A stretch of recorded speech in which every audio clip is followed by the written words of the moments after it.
fridge cooler TV अलमारी 10 लाख नगद गाड़ी सफारी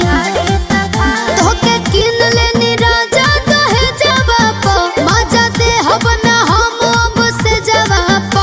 के दाल तोहरा दरब करे जवाब मजा दे हब ना हम अब से जवाब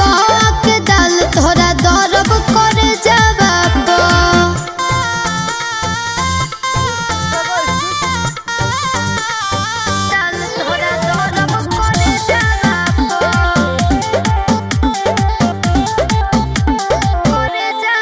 खाना बनाइब ना बेलन मोना धर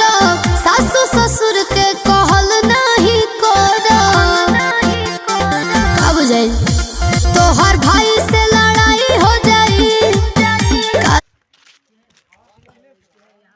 अगर हम ऊपर जा रहा देख सकते हैं पानी पानी जा रहा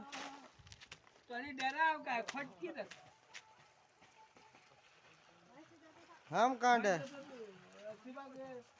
उठाए नहीं फितवा वीडियो बने सीधा कर रही है हल्का